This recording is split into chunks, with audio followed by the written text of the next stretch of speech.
The wind howled through the Spanish moss like the wails of the damned, bending the ancient oaks until their branches scraped against the shutters of the Rose Hill Plantation house. Lightning split the Louisiana sky in jagged white scars, illuminating the sprawling estate that had stood for 3 generations under the iron fist of the Beaumont family. In the grand parlor, Evangeline Beaumont pressed her pale hands against the rain-streaked windows, watching the storm rage across her domain. At 28, she had inherited not just the plantation, but the cold cruelty that seemed to run in her bloodline like poison. Her emerald dress rustled as she turned away from the window, her sharp green eyes reflecting the firelight. "Mrs. Beaumont," came a trembling voice from the doorway. Old Moses, the head overseer, stood with his hat clutched in weathered hands, water dripping from his coat onto the polished hardwood floors. "We got ourselves a problem down in the quarters." Evangeline's lips curved into a thin smile that held no warmth. "What kind of problem, Moses?" "It's them 2 boys, Mom, Samuel and Thomas. They ain't in their cabin, and nobody's seen 'em since the evening meal." Moses shifted uncomfortably, his eyes darting toward the windows, where lightning continued to flash. "Some of the others, they're saying the boys might have tried to run in this storm." The plantation mistress moved to her mahogany desk, her fingers trailing across the leather-bound ledger where she recorded every soul she owned like livestock. Samuel, age 14, Thomas, age 12. Brothers who had arrived at Rose Hill just 6 months prior, purchased from a failing plantation in Mississippi. They had been trouble from the start, too proud, too defiant, too willing to meet her gaze when she spoke. "Search the quarters again," she commanded, her voice cutting through the thunder. "Check the stables, the smokehouse, every building on this property. If they've run, we'll find them come morning and make an example that the others won't soon forget." Moses nodded quickly, but hesitated at the threshold. "Ma'am, there's something else. Old Celia, she's been talking strange tonight. Says she heard voices calling from the swamp, voices that didn't sound right." Evangeline's eyes narrowed.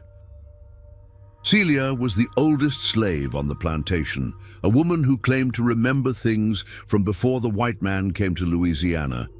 The other slaves listened to her stories with a mixture of reverence and fear, tales of spirits that dwelt in the dark waters beyond the cane fields. "Celia is an old fool who fills the others' heads with nonsense," Evangeline snapped. "Find those boys, Moses. I don't care if you have to drag every man from his bed to do it." As Moses hurried away, Evangeline returned to the window. Beyond the manicured grounds of the main house, past the neat rows of slave cabins, the swampland stretched into impenetrable darkness. Spanish moss hung like funeral shrouds from the cypress trees, and somewhere in that maze of black water and twisted roots, 2 young boys had vanished into the storm. The search began immediately, despite the howling wind and driving rain. Lanterns bobbed through the darkness like fireflies as overseers and trusted slaves combed every inch of the plantation. They found no trace of Samuel and Thomas, no footprints in the mud, no torn clothing caught on fences, no sign that they had ever existed at all. In the slave quarters, fear spread like wildfire. The adults huddled in their cabins, whispering prayers and clutching their children close. They all knew the stories of what happened to runaways who were caught. But this felt different. This felt wrong. Old Celia sat in her cabin, her ancient hands wrapped around a cup of chicory coffee, her milky eyes staring into the flames of her small fire. Around her, the younger women gathered, seeking comfort in her presence.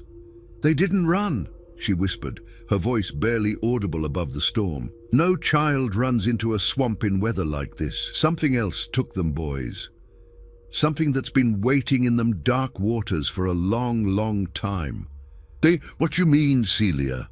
asked Mary, a young mother who clutched her infant son to her chest. The old woman's eyes seemed to focus on something beyond the cabin walls, beyond the storm, beyond the world of the living. "This land got a hunger, child. Been feeding on pain and suffering for so long, it's grown strong. Them boys, They had fire in their spirits. That's what it wanted. That's what it took. Outside, the storm raged on, and in the swamp beyond the cane fields, something ancient and terrible stirred in the black water, satisfied for now, but never truly sated. The brothers were gone, swallowed by the darkness as completely as if they had never drawn breath.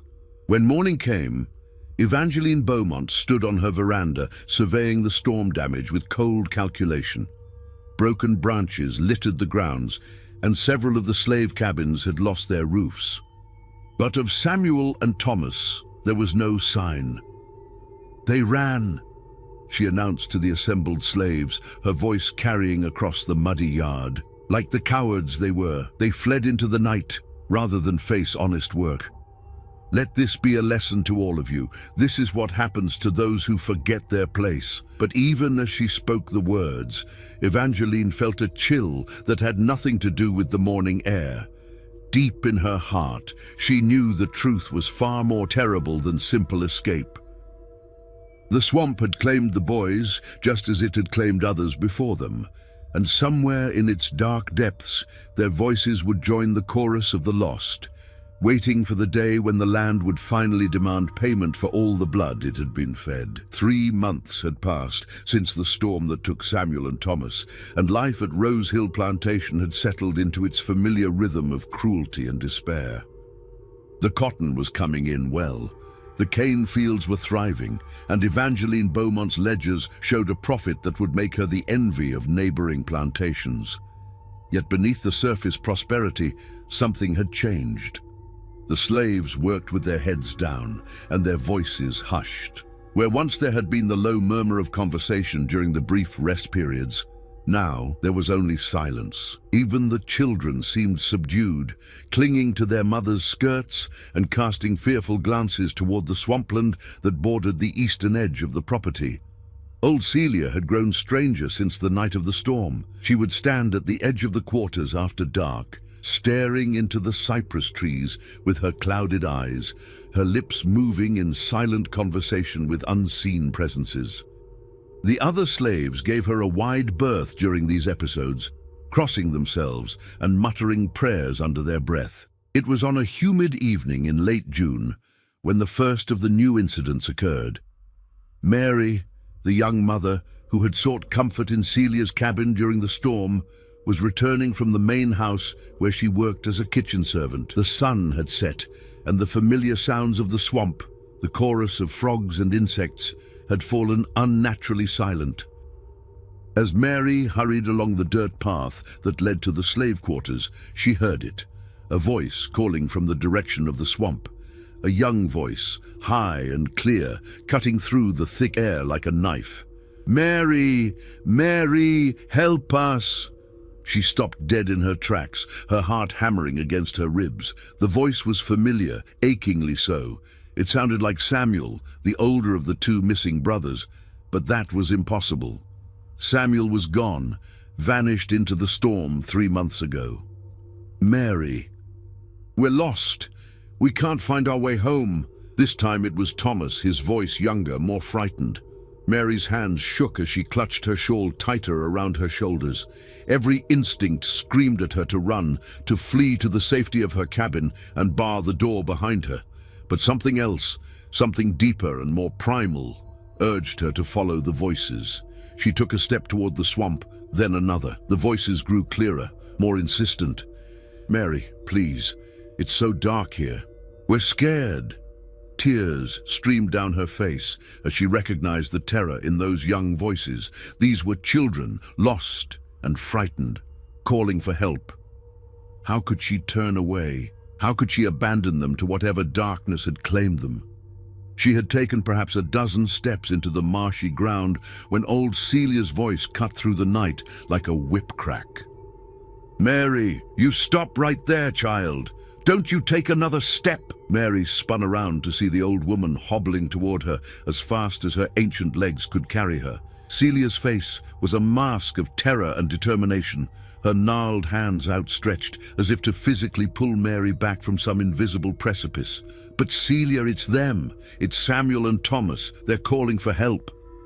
"That ain't them boys," Celia gasped, reaching Mary and grasping her arm with surprising strength.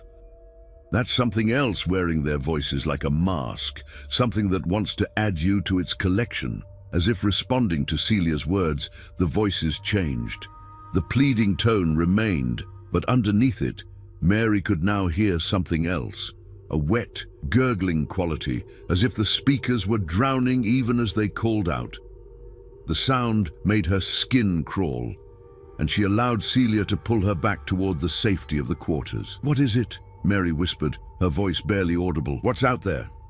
Celia's eyes were fixed on the dark line of cypress trees, her expression grim. "Something old, child. Something that was here before the first white man set foot on this land. The Choctaw, they had names for it. Warnings passed down through generations. But the white folks, they don't listen to such things. They just take and take until the land itself turns hungry." They hurried back to the quarters, but the voices followed them, growing more desperate, more insistent.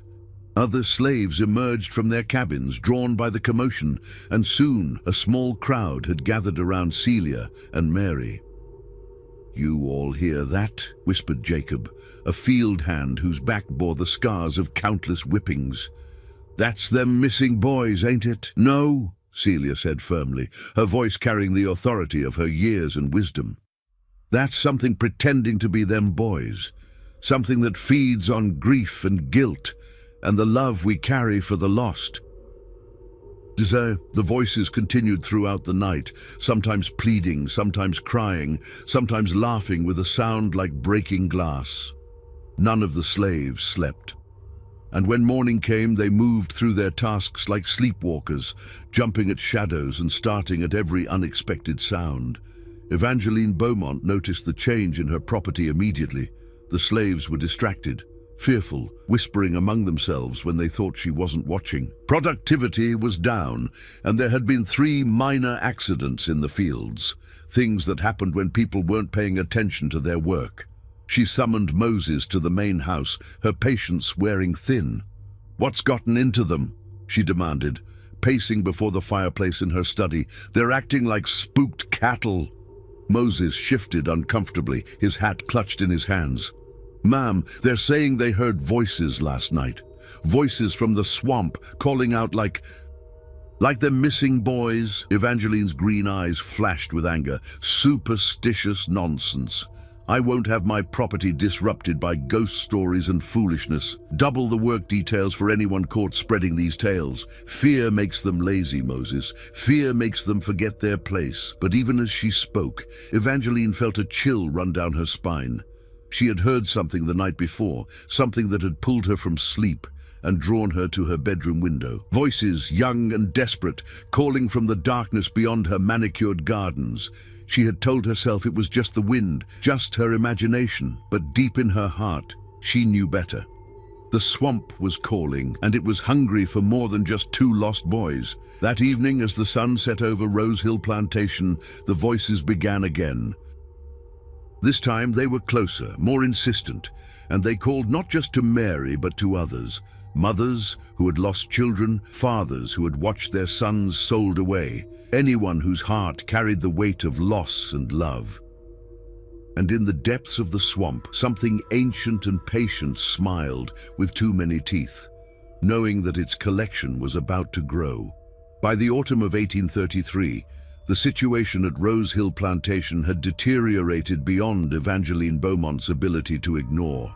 3 more slaves had vanished in the months following the first incident with Mary and the voices. Unlike Samuel and Thomas, these disappearances happened gradually, almost naturally, if one could call anything about the circumstances natural. First was Rebecca, a seamstress who worked in the main house.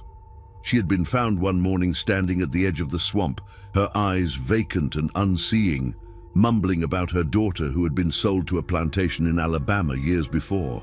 When the other house servants tried to lead her back, she had fought them with surprising strength, screaming that her child was calling for her from the dark water. It took 4 men to restrain her, and by evening she had simply faded. Not died, Not exactly, but faded like morning mist until there was nothing left but empty clothes and the lingering scent of marsh water. Then came Joshua, a blacksmith whose skill had made him valuable to the plantation. He had begun working later and later into the night, claiming he could hear his hammer ringing in harmony with some distant sound from the swamp. The other slaves found his forge cold one morning, the fire long dead, and Joshua nowhere to be found. His tools were arranged in perfect order, as if he had simply finished his work and walked away into the darkness. The third was little Emma, only 8 years old, who had started sleepwalking toward the swamp each night. Her mother, Sarah, had taken to tying the child to her bed, but each morning the ropes were found neatly untied, and Emma would be discovered standing in the marsh grass, her small feet sinking into the black mud, her eyes reflecting the moonlight like a wild animal's. Unlike the others, Emma had returned. But the child who came back was not the same one who had walked into the swamp. She spoke in whispers now, when she spoke at all, and her words were often about things that made no sense, about a great house beneath the water where lost children played forever, about a kind master who never raised his hand in anger, about brothers who sang lullabies in voices like drowning. Moses had tried to maintain order, but even his authority was crumbling under the weight of fear that had settled over the plantation like a shroud. The overseer was a hard man, shaped by years of violence and the casual cruelty that slavery demanded, but he was not stupid. He could see the signs, could feel the wrongness that permeated the very air of Rose Hill. It was on a cold October night that Moses finally experienced the horror firsthand. He had been making his rounds, checking the slave quarters, and ensuring that no one was attempting to escape under cover of darkness. The moon was full, casting everything in stark silver light, and the swamp seemed to pulse with an unnatural vitality. As he walked past the last cabin, Moses heard it, a sound that made his blood freeze in his veins, singing.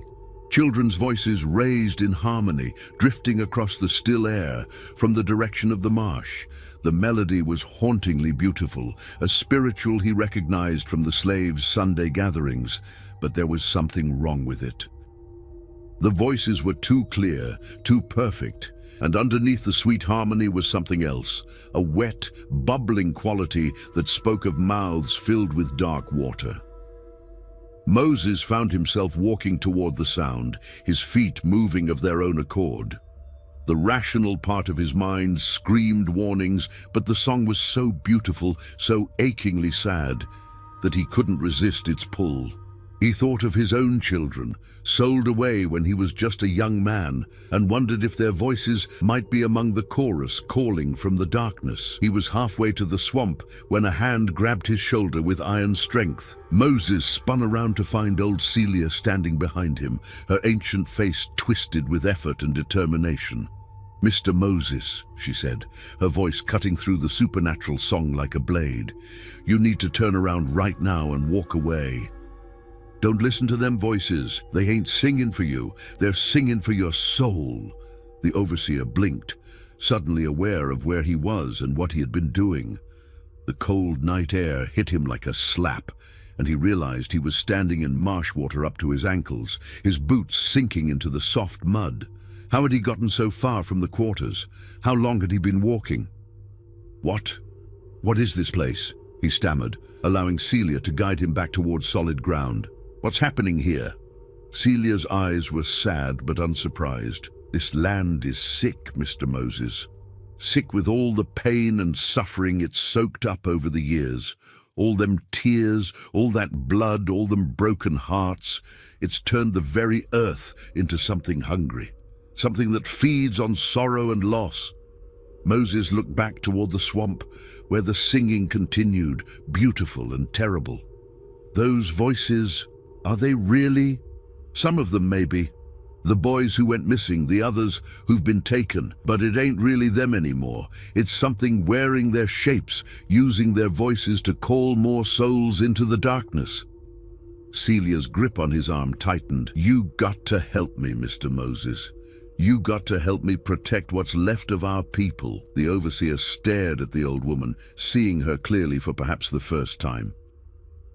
He had always dismissed her as a harmless relic, a keeper of foolish superstitions that had no place in the modern world. But now he could see the wisdom in her clouded eyes, the strength that had kept her alive through decades of unimaginable hardship. "What do you need me to do?" he asked. Celia smiled, and for a moment, her weathered face looked almost young. "First, we need to keep folks away from the swamp after dark. Postcards if you have to, but don't let nobody wander toward them cypress trees once the sun goes down.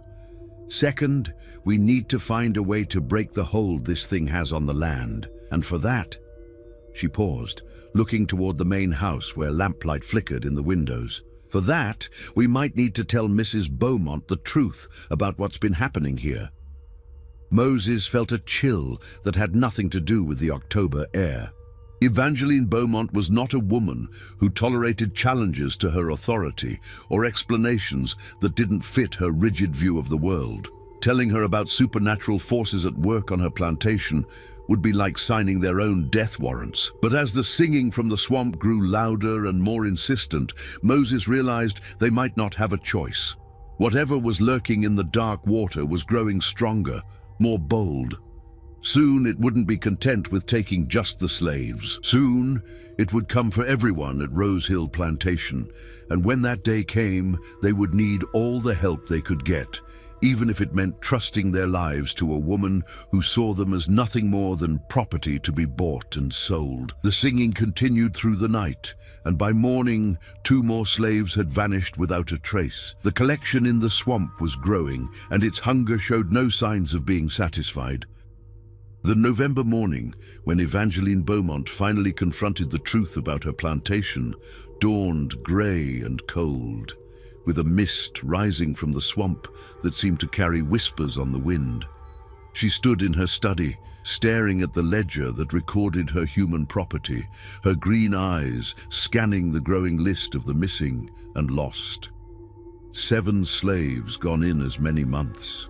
7 valuable assets simply vanished into the Louisiana wilderness, leaving behind nothing but empty cabins and frightened whispers. The financial loss was significant, but more troubling was the effect their disappearances were having on the remaining slaves. Productivity had plummeted, accidents were becoming commonplace, and there was an air of barely contained panic that threatened to erupt into full-scale revolt.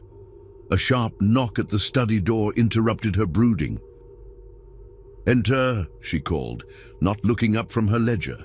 Moses stepped into the room, his weathered face grave with purpose.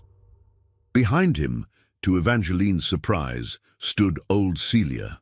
The ancient slave woman had never set foot in the main house before, and her presence here was both unprecedented and deeply unsettling. "Ma'am," Moses began, his voice carefully controlled, "we need to talk about what's been happening on the plantation, about what's really been happening." Evangeline's eyes narrowed as she studied the unlikely pair before her. Moses, her trusted overseer, looked haggard and worn, as if he hadn't slept in weeks. Celia stood with quiet dignity, her clouded eyes fixed on some point beyond the plantation mistress's shoulder. "I assume this concerns the recent departures," Evangeline said, her tone icy. "If you have information about where my property has gone, I suggest you share it immediately." "They ain't run away, ma'am," Moses said quietly. "And they ain't been stolen by slave catchers or rival plantations. Something else has taken them, something that lives in the swamp." Evangeline's laugh was sharp and humorless. "Really, Moses? You're going to stand in my study and tell me ghost stories? I expected better from you." "It ain't a ghost, Mrs. Beaumont," Celia spoke for the first time, her voice carrying the weight of years and wisdom. "It's something older than ghosts. Something that was here before your people came, before my people were brought here in chains. The land itself has turned hungry, and it's feeding on the pain and suffering that's been poured into it like blood into thirsty soil." Evangeline moved to the window, gazing out at her domain with proprietary satisfaction. The cotton fields stretched toward the horizon, the slave quarters were neat and orderly, and the swampland beyond provided a natural barrier against unwanted intrusion. Everything appeared normal, prosperous, under control. "You're asking me to believe that my plantation is haunted by some ancient evil," she said without turning around. "That the very land is somehow alive and malevolent. Do you realize how ridiculous that sounds?" "Ma'am," Moses said urgently, "I've seen it myself, heard the voices calling from the swamp. Last week I nearly walked right into that black water, following the sound of children singing. If Celia hadn't stopped me—" "Children singing," Evangeline repeated, her voice flat with disbelief. "And I suppose these were the voices of my missing slaves, calling to you from beyond the grave." "Some of them, yes, ma'am, but not just them. Other voices too, older voices, voices that speak of things that happened here long before Rose Hill was built." Celia stepped forward, her ancient hands clasped before her. "This land has seen too much suffering, Mrs. Beaumont. Too much pain and cruelty and death. It's soaked up all that misery like a sponge, and now it's turned into something that hungers for more." Evangeline finally turned from the window, her green eyes blazing with anger. "Enough! I will not stand here and listen to this superstitious nonsense. Moses, you're clearly overwrought from the stress of recent events. Take a few days to rest and recover your senses. As for you," she fixed Celia with a withering stare, "you will return to your cabin immediately and cease filling the others' heads with these ridiculous tales." But even as she spoke, Evangeline felt a chill run down her spine. She had been hearing things herself, voices in the night, whispers in the wind, the sound of children laughing where no children should be. She had dismissed these experiences as products of stress and imagination, but now— "Ma'am," Moses said desperately, "you have to listen. It's getting stronger, more bold. Last night it took two more. Sarah and her daughter Emma found their cabin empty this morning, beds still warm, but they were gone. Just gone." The plantation mistress felt something cold settle in her stomach. Sarah had been one of her most reliable house servants, and little Emma, despite her recent strangeness, had been a favorite among the other children. Their disappearance represented not just a financial loss, but a crack in the ordered world Evangeline had built around herself. "Show me," she said quietly. Moses and Celia exchanged glances, surprise flickering across their faces. They had expected resistance, denial, perhaps even punishment for their audacity in bringing such tales to their mistress. They had not expected this quiet acceptance. "Ma'am," Moses asked uncertainly, "show me their cabin, show me where they vanished. If there's truly something supernatural at work here, I need to see the evidence for myself." The three of them made their way through the plantation grounds, past the cotton fields where slaves worked with their heads down and their voices hushed, past the quarters where frightened faces peered from doorways and windows. The air seemed to grow thicker as they approached Sarah's cabin, and Evangeline could swear she heard something, a low humming, like a lullaby sung by voices that had forgotten how to breathe. The cabin door stood open, swaying gently in the breeze. Inside, everything was neat and orderly. The beds were made, clothes were folded and put away, and a pot of cold stew sat on the small table, as if Sarah had simply stepped out for a moment and would return at any time. But there was something wrong with the scene, something that made Evangeline's skin crawl. The air in the cabin felt thick and oppressive, and there was a smell, not unpleasant exactly, but strange, like marsh water and old flowers and something else she couldn't identify. "They were here when I checked the quarters at midnight," Moses said quietly. "I saw lamplight under the door, heard Emma singing to her doll, but when I came back at dawn, nothing," Celia finished. Like they just faded away into the mist. Evangeline moved through the small space, her trained eye cataloging every detail. There were no signs of struggle, No indication that anyone had been taken by force. It was as if Sarah and Emma had simply decided to walk away from their lives, leaving everything behind. But that was impossible. Sarah had been born on the plantation, had never known any other life. And Emma was just a child, barely old enough to dress herself, let alone survive in the wilderness. As Evangeline stood in the empty cabin, trying to make sense of what she was seeing, she heard it. A voice, young and sweet, calling from somewhere beyond the walls. "Mama! Mama, where are you? I'm lost, Mama. I can't find my way home." It was Emma's voice, unmistakably so, but it seemed to come from everywhere and nowhere at once. Evangeline felt her heart begin to race as the voice grew more insistent, more desperate. "Mama, please! It's so dark here. I'm scared." Without conscious thought, Evangeline found herself moving toward the door, drawn by the child's terrified pleas. Every maternal instinct she possessed screamed at her to find Emma, to comfort her, to bring her home to safety. She had taken 3 steps toward the swamp when Celia's iron grip closed around her wrist. "That ain't Emma," the old woman said firmly. "That's the thing that took her, wearing her voice like a mask. You follow that sound, and you'll end up just like all the others." Evangeline jerked her arm free, anger flashing in her green eyes. "How dare you lay hands on me?" But even as she spoke, she could hear the wrongness in the voice now, the wet, gurgling quality underneath Emma's familiar tones, as if the child was speaking from the bottom of a deep well. The sound made her stomach turn, and she stepped back from the door, her face pale with shock and fear. "What is it?" she whispered. "What has taken my people?" Celia's ancient eyes were filled with sadness and a terrible knowledge. Something that's been waiting a long time for the right moment to feed. Something that grows stronger with every soul it claims. And unless we find a way to stop it, Mrs. Beaumont, it won't be content with just the slaves. It'll come for everyone at Rose Hill, including you. As if in response to her words, the voice from the swamp changed, becoming deeper, older, filled with a malevolent intelligence that made all 3 listeners shudder. "Evangeline," it called, using a voice she recognized with horror as her own father's. "Evangeline, my dear daughter, come to me. Come home." The plantation mistress staggered backward, her face white with terror.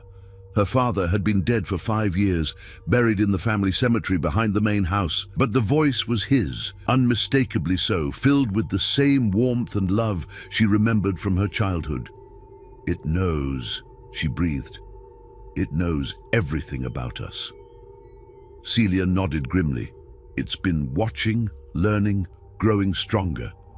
And now it's ready to claim what it thinks it's owed. All the pain and suffering this land has seen, all the blood that's been spilled, it wants payment.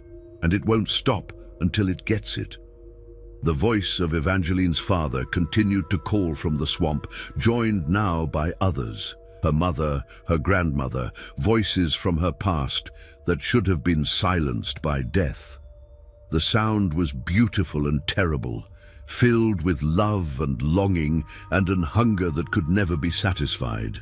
For the first time in her life, Evangeline Beaumont understood that there were forces in the world beyond her control, beyond her understanding. And one of those forces had set its sights on everything she held dear. The war for Rose Hill Plantation had begun, and the enemy was something far more terrible than any human foe. Winter settled over Rose Hill Plantation like a burial shroud, bringing with it a cold that seemed to seep into the very bones of the earth. By December of 1833, nearly half of the slave population had vanished, leaving behind empty cabins and a pervasive sense of dread that hung over the remaining inhabitants like a curse. Evangeline Beaumont had aged years in the months since accepting the supernatural truth about her plantation. Her once pristine appearance had given way to hollow cheeks and haunted eyes, and she rarely left the main house except when absolutely necessary. The voices from the swamp called to her nightly now, using the faces and voices of everyone she had ever loved or lost, promising reunion and peace if she would only walk into the dark water and join them.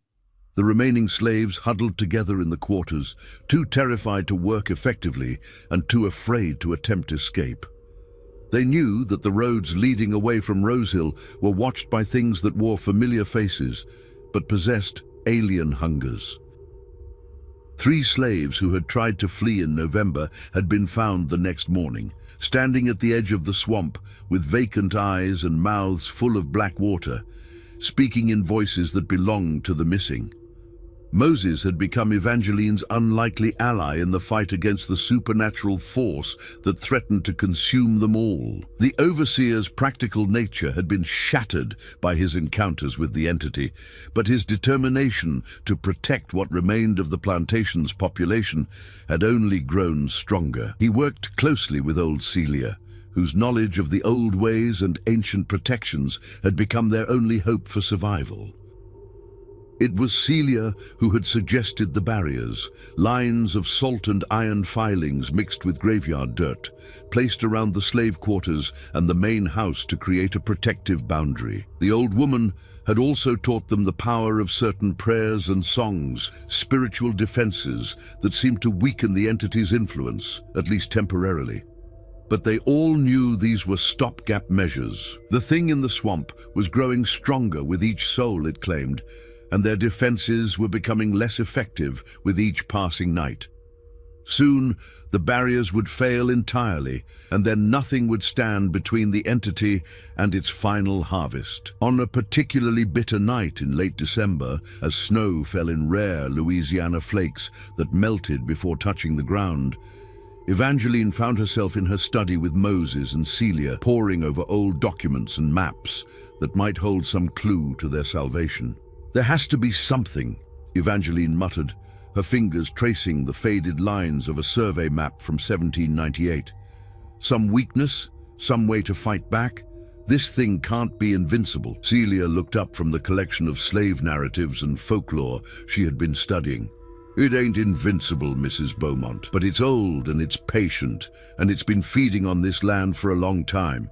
To fight something like that, we need to understand what it really is." "And what is it?" Moses asked, his voice hoarse from exhaustion. He had been taking double shifts, trying to keep watch over the remaining slaves while maintaining some semblance of order on the plantation. The old woman was quiet for a long moment, her clouded eyes fixed on the fire crackling in the hearth. When she spoke, her voice carried the weight of generations of accumulated wisdom and pain. "My grandmother, she was born in Africa, brought here on one of the first slave ships to reach Louisiana. She told me stories about the spirits of the land, about how they could be corrupted by too much suffering and death. She said that when a place soaks up enough blood and tears, it can wake up something that was never meant to be awake." Evangeline leaned forward, her green eyes intense. "You're saying this thing is the land itself? The swamp?" "Not exactly. More like the swamp is its body, and all the pain and suffering that's happened here is its food. Every whipping, every separation of families, every death from overwork or disease, it's all been feeding this thing, making it stronger." Celia's hands trembled as she spoke, "and now it's strong enough to reach out and take what it wants directly." "Then how do we stop it?" Moses demanded. "How do we fight something like that?" Celia was quiet again, and when she finally spoke, her words sent a chill through both her listeners. "My grandmother, she said there was only one way to put such a spirit to rest. You have to give it what it really wants. Not more suffering, not more death, but justice, acknowledgement, payment for all the wrongs that have been done." Evangeline's face went pale. "What kind of payment?" "The kind that costs everything," Celia said simply. "The kind that means admitting the truth about what this place really is and what's been done here. The kind that means making amends for generations of cruelty and pain." Before anyone could respond, the temperature in the room plummeted. The fire in the hearth flickered and dimmed, and frost began to form on the windows despite the fact that it was barely cold enough for snow outside. The 3 occupants of the study huddled closer together as an oppressive presence filled the air around them. Then the voices began. They came from everywhere at once. The walls, the floor, the very air itself. Dozens of voices, maybe hundreds, all speaking in unison with a sound like rushing water and breaking glass. "Evangeline," they whispered, and she recognized every single voice. Her parents, her grandparents, childhood friends who had died young, slaves who had worked and suffered and died on Rose Hill land, all of them calling to her with love and longing and in terrible hunger. "Come to us, daughter, come home. The water is warm here and there is no more pain, no more guilt, no more responsibility for the suffering of others, just peace, eternal and perfect." Evangeline found herself rising from her chair, drawn by the beautiful, terrible chorus. The voices were so convincing, so filled with genuine love and concern for her well-being. Why should she continue to struggle against the inevitable? Why not simply accept the peace they offered? She had taken 2 steps toward the door when Moses grabbed her arm. "Ma'am, no, that's not them. That's the thing wearing their voices." But Evangeline barely heard him. The voices were growing louder, more insistent, and she could see them now, translucent figures standing in the corners of the room, reaching out to her with arms that dripped with swamp water. Her father was there, looking exactly as he had in life, his face filled with paternal love and concern. "My dear daughter," he said, his voice cutting through the chorus of the others, "you've carried this burden long enough. Let us take it from you. Let us take all of it away." "Evangeline!" Celia's voice cracked like a whip, cutting through the supernatural influence with the force of her will and wisdom. "Look at their eyes! Look at what's really there!" With tremendous effort, Evangeline forced herself to focus on her father's face, to really see what was standing before her. The features were perfect, exactly as she remembered them. But the eyes were wrong. They were black as swamp water, and in their depths she could see things moving, pale shapes that might once have been human, writhing in eternal torment. The spell broke, and Evangeline staggered backward, horror and revulsion washing over her in waves. The figures in the room flickered and faded, but their voices continued, now filled with anger and frustration rather than love. "You cannot resist forever," they hissed in unison. "We will have what is owed to us. We will have justice for the suffering of this place, and if you will not come willingly, we will take you by force." The presence withdrew, leaving the 3 humans alone in the suddenly warm study. But they all knew it would be back, and next time their defenses might not be strong enough to protect them. "It's running out of patience," Celia said quietly. "Whatever we're going to do, we need to do it soon, very soon." Evangeline sank back into her chair, her hands shaking as she tried to process what had just happened. She had seen her father, had heard his voice, had felt the love he had always shown her. But it hadn't been him, it had been something else, something that fed on love and memory and twisted them into tools of manipulation and control. "Tell me what we need to do," she said, her voice barely above a whisper. "Tell me how to end this." Celia's ancient eyes were filled with sadness and a terrible knowledge.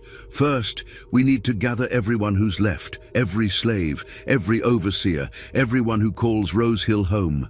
Then we need to go to the heart of the swamp, to the place where this thing is strongest. And then," she paused, looking at Evangeline with something that might have been pity, "then we need to make a choice that will change everything. A choice that will either save us all or damn us forever." Outside, the wind howled through the Spanish moss, carrying with it the sound of voices calling from the dark water. The final confrontation was approaching, and none of them knew if they would survive to see another dawn. The morning of December 31st, 1833, dawned grey and cold over Rose Hill Plantation, with a mist rising from the swamp that seemed to pulse with malevolent life. Evangeline Beaumont stood on her veranda, looking out over what remained of her domain, knowing that this would likely be the last day she would see it as she had always known it. Only 23 slaves remained of the original 67, huddled together in the quarters like sheep awaiting slaughter. Moses had done his best to maintain order, but even his authority meant little in the face of supernatural terror. The remaining overseers had fled weeks ago, unwilling to risk their lives for wages that might never be paid. Celia had spent the night in preparation, gathering herbs and roots from the edges of the swamp, mixing powders and potions according to recipes passed down through generations of her people. She had also been teaching the others, slaves and masters alike, the old songs and prayers that might offer some protection in the trials to come. "Are you certain this is the only way?" Evangeline asked, as the three leaders gathered in the main house for what might be their final council. Celia nodded gravely. "The thing in the swamp, it's been patient for so long because it knew this day would come. The day when the suffering would reach a breaking point, when the land itself would demand justice for all the blood that's been spilled on it. We can't fight it with weapons or walls or prayers alone. We have to face it on its own terms." Moses shifted uncomfortably in his chair. "And you're sure about what we need to do? About the sacrifice?" The old woman's eyes were infinitely sad. "Not sacrifice, Mr. Moses. Acknowledgement, truth, the thing that's been feeding on this land. It doesn't want more death. It wants recognition of the death that's already happened.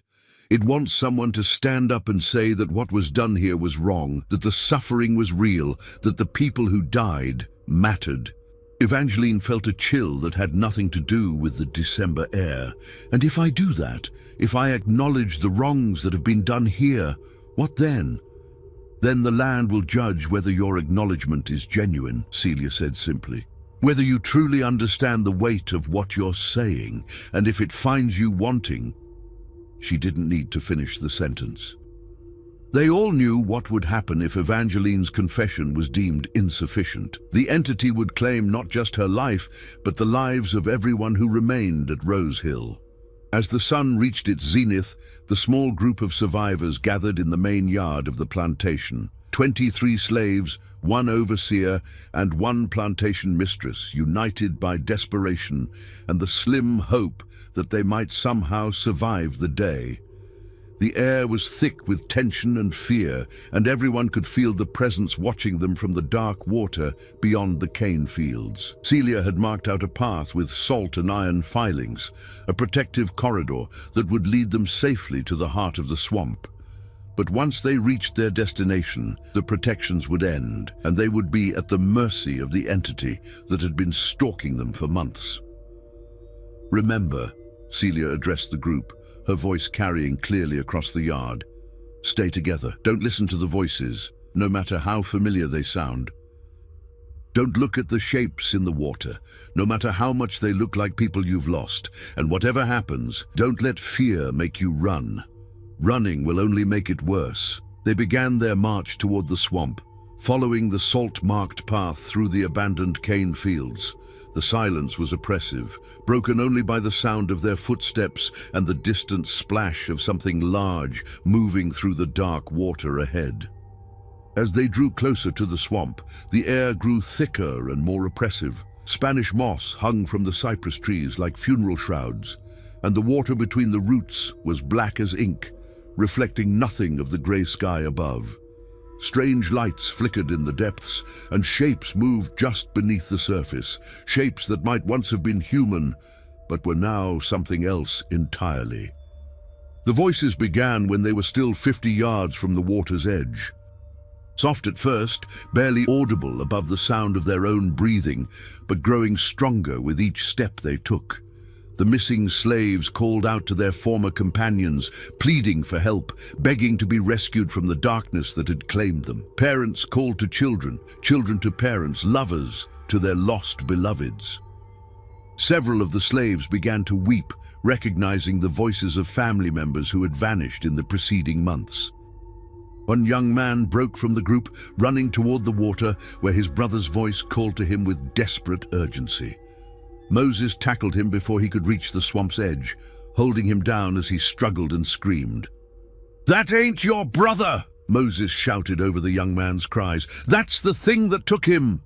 But the voices were growing stronger, more insistent, and it was becoming harder to resist their pull. Even Evangeline found herself drawn toward the sound of her father's voice, calling to her with the same love and warmth she remembered from childhood. They reached the heart of the swamp just as the sun began to set, painting the sky in shades of red and gold that reflected off the black water like blood and fire. Here, in a clearing surrounded by ancient cypress trees, the water was perfectly still, creating a natural amphitheater where the entity's power was strongest. Celia motioned for everyone to stop at the water's edge. "This is it," she said quietly. "This is where we make our stand." The surface of the water began to ripple, and shapes rose from the depths, pale, translucent figures that might once have been human, but were now something else entirely. They stood waist-deep in the black water, their eyes reflecting the dying light like stars, their mouths open in silent screams or songs. Among them, Evangeline could see the missing slaves, Samuel and Thomas, Rebecca and Joshua, Sarah and little Emma, and all the others who had vanished over the months. They looked exactly as they had in life, but their eyes were black as the water around them. And when they spoke, their voices carried the sound of drowning. "Welcome," they said in unison, their words echoing across the still water. "Welcome to the heart of Rosehill. Welcome to the place where all debts are paid." The entity itself began to manifest then, rising from the deepest part of the swamp like a living shadow. It had no fixed form, shifting and changing from moment to moment, sometimes appearing as a massive tree with roots that writhed like serpents, sometimes as a great bird with wings that blotted out the sky, sometimes as a human figure of impossible size and terrible beauty. When it spoke, its voice was the sound of every person who had ever suffered on Rosehill land, every cry of pain and despair and loss echoing across the centuries.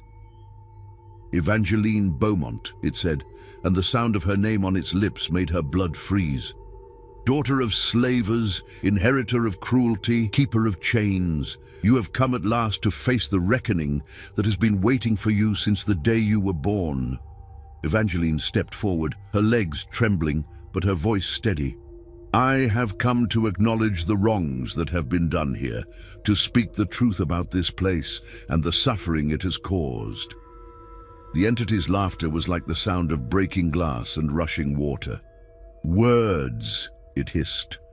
"Pretty words from a pretty mouth. But words are wind, Evangeline Beaumont. What matters is what lies in your heart. What matters is whether you truly understand the weight of the sins you have inherited." The water around the entity began to churn, and images rose from its depths, scenes of cruelty and suffering that had played out on Rosehill land over the decades.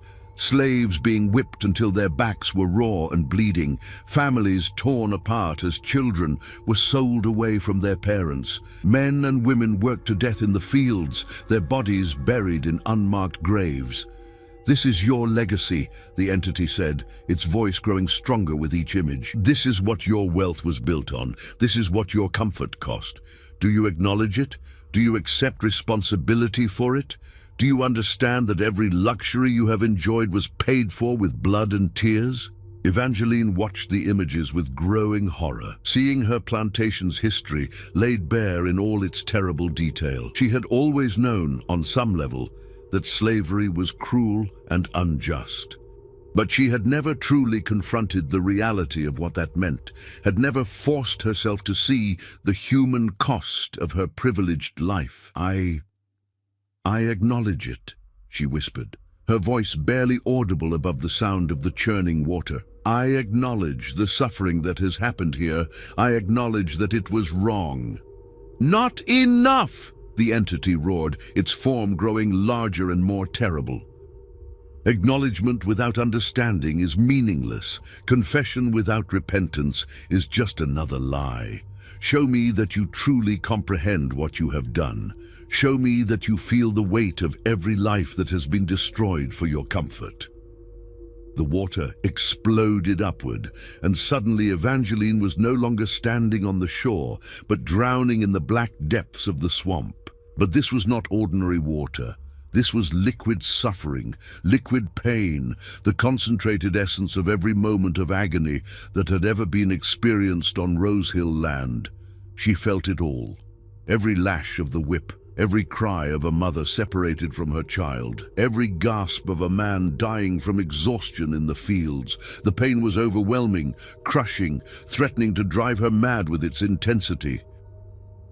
But through it all, she could hear Celia's voice calling to her from what seemed like a great distance. Feel it, Mrs. Beaumont. Feel what they felt. Understand what your comfort cost. Only then can you truly repent. Only then can you make it right. And Evangeline did feel it. She felt the weight of every chain, the sting of every whip, the despair of every soul who had lived and died in bondage on her land. She understood, finally and completely, what her privileged life had cost in human suffering. The knowledge was devastating, soul-crushing, but it was also liberating in a way she had never expected. When she finally surfaced from the black water, gasping and choking, her face was streaked with tears. But her voice, when she spoke, was strong and clear. "I understand," she said, looking directly into the entity's terrible eyes. "I understand what was done here. I understand that it was wrong. I understand that I am responsible, not just for my own actions, but for the actions of my family, my ancestors, everyone who built their wealth on the suffering of others. And I am sorry.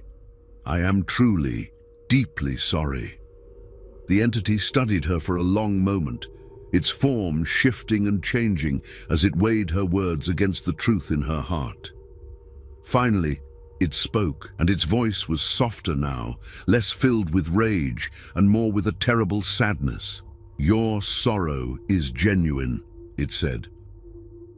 "Your understanding is real, but sorrow and understanding are not enough. If you would truly make amends for the wrongs that have been done here, you must be willing to pay the price. You must be willing to give up everything you have gained from the suffering of others." Evangeline nodded, knowing what was being asked of her. "What do you want me to do?" The entity's smile was terrible and beautiful at the same time. "Free them," it said simply. "Free them all. Give them the land that their blood and sweat have watered. Give them the wealth that their labor has created. Give them the justice that has been denied them for so long." "And if I do this? If I free everyone and give them the plantation? What happens then?" "Then the debt is paid," the entity said. "Then the suffering ends. Then the land can finally rest, and those who have been trapped here can find peace." Evangeline looked around at the faces surrounding her, the terrified slaves who had followed her into this nightmare, Moses, who had risked everything to help her understand the truth, and old Celia, whose wisdom had brought them to this moment. She thought of all the slaves who had vanished into the swamp, all the lives that had been lost or destroyed in service to her family's wealth. The choice was clear, even if it meant giving up everything she had ever known. "I agree," she said, her voice carrying across the still water. "I free every slave on this plantation. I deed the land to them and all the wealth it has generated. I renounce my claim to everything that was built on their suffering." The entity's form began to shift and change, becoming less terrible and more sorrowful. The black water around them started to clear, and the pale figures of the missing slaves began to fade, their faces peaceful at last as they found release from their supernatural bondage. "It is done," the entity said, its voice now barely a whisper. "The debt is paid, the land is free, and those who were lost, they can finally rest." As the sun set completely, casting the swamp into darkness, the entity dissolved into mist and shadow, taking with it the oppressive presence that had haunted Rosehill for so long. The water became clear and clean, reflecting the first stars of evening, and for the first time in months, the air was filled with the natural sounds of the swamp. Frogs croaking, insects chirping, the gentle splash of fish jumping. The survivors made their way back to the plantation in silence, each lost in their own thoughts about what had just transpired. When they reached the main house, Evangeline immediately set about drafting the legal documents that would formalize her promise. Papers that would free every slave and transfer ownership of the entire plantation to them. It took 3 days to complete all the necessary paperwork, and when it was done, Evangeline found herself with nothing but the clothes on her back and a small bag of personal belongings. She had given away everything: the house, the land, the cotton fields, even her family's furniture and jewelry. But as she prepared to leave Rose Hill forever, she felt something she had never experienced before: peace. The weight of generations of guilt and complicity had been lifted from her shoulders, and for the first time in her life, she could look at herself in the mirror without shame. The year 1841 brought with it a summer of unprecedented heat and drought to Louisiana. The Mississippi ran lower than anyone could remember, and across the state, plantations struggled with failed crops and dried-up wells. It was in this season of fire and dust that fate finally revealed the last secrets of Rose Hill. The plantation had thrived under the ownership of its former slaves.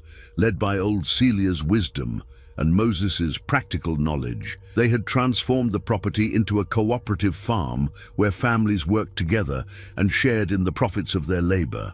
The main house had been converted into a school and meeting hall, and the former slave quarters had been expanded into comfortable family homes.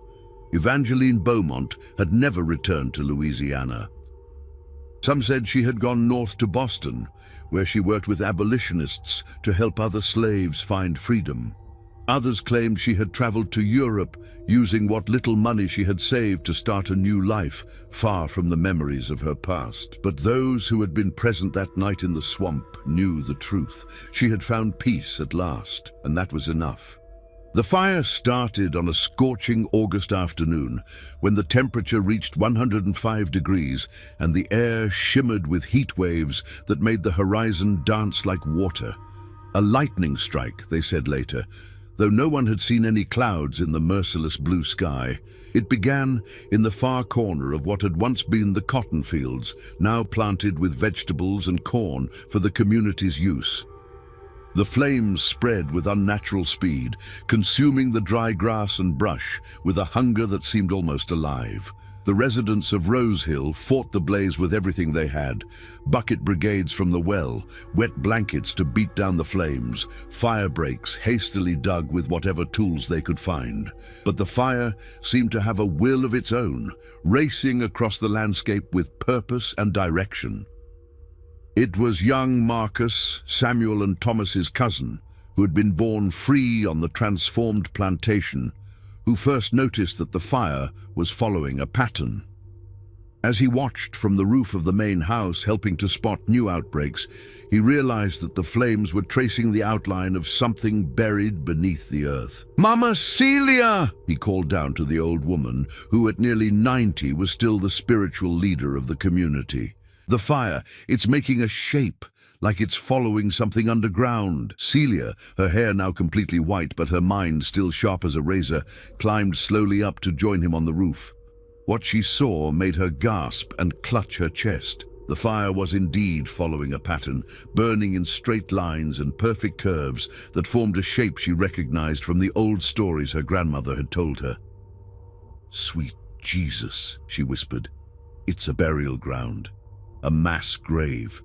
The fire burned for 3 days and 3 nights, and when it finally exhausted itself, it left behind a blackened landscape that revealed secrets that had been hidden for decades. Where the flames had burned hottest, the earth had cracked and split, exposing what lay beneath. Bones.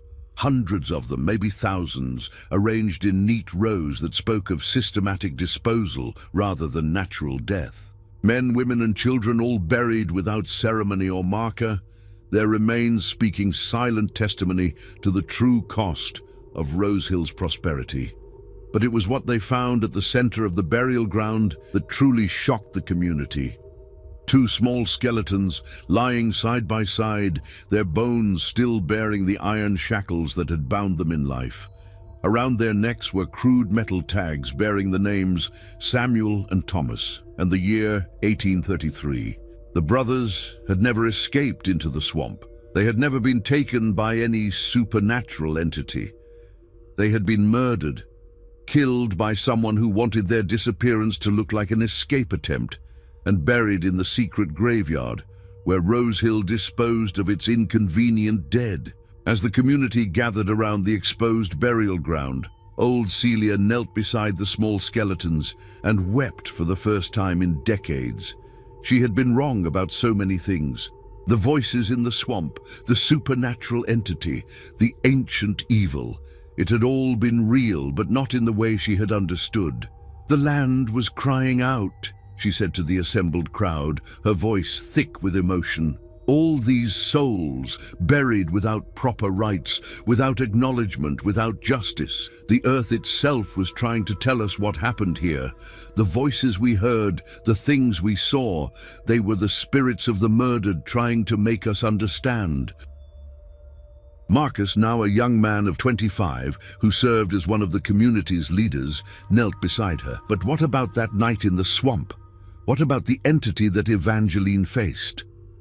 Celia was quiet for a long moment, her ancient hands gently touching the small skulls before her.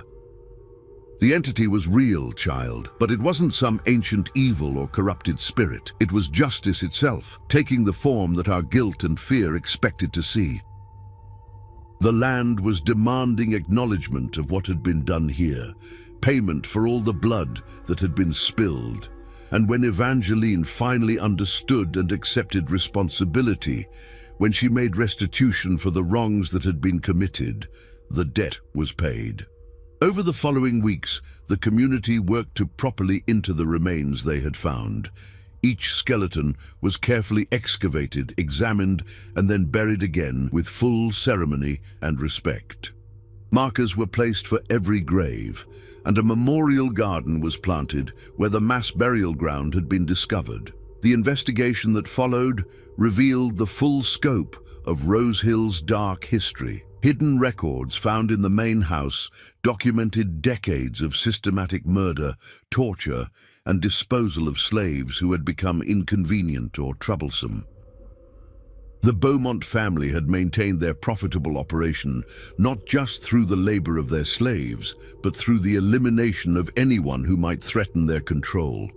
Samuel and Thomas had been killed not because they tried to escape, but because they had witnessed something they shouldn't have, perhaps another murder, perhaps the location of the burial ground itself. Their deaths had been covered up with the story of escape and supernatural disappearance, a tale that had grown in the telling until it became the foundation for all the strange events that followed. But the most remarkable discovery came when they found Evangeline's personal diary hidden in a secret compartment of her bedroom desk. The final entries, written in the days before her confrontation with the entity in the swamp, revealed the truth about her transformation. She had known. Somehow, in the weeks leading up to that final night, she had discovered evidence of her family's crimes. She had found records of the murders, had located the burial ground, had understood that the supernatural events plaguing the plantation were the result of unquiet spirits seeking justice for their deaths. Her confession in the swamp had been genuine, but it had also been informed. She had freed the slaves and given them the plantation not just because a supernatural entity demanded it, but because she had come to understand that it was the only way to make amends for generations of murder and cruelty. The entity in the swamp had been real, but it had been shaped by Evangeline's own guilt and need for redemption. It had taken the form that would force her to confront the truth about her family's legacy and make the choice that justice demanded. As the community of Rosehill worked to heal the wounds that the fire had exposed, they found that the land itself seemed different. The oppressive atmosphere that had hung over the plantation for so long was gone, replaced by a sense of peace and renewal. The swamp, once dark and forbidding, became a place of natural beauty where children could play safely and families could find solace. Old Celia lived to see the memorial garden completed, and she spent her final years tending the graves of those who had been forgotten for so long. When she died peacefully in her sleep at the age of 93, the entire community gathered to honor her memory and her wisdom. The story of Rosehill became legend throughout Louisiana, a tale of justice delayed but not denied, of the power of truth to heal even the deepest wounds. The plantation continued to thrive as a cooperative community, and the memorial garden became a place of pilgrimage for those seeking to understand the true cost of slavery and the possibility of redemption.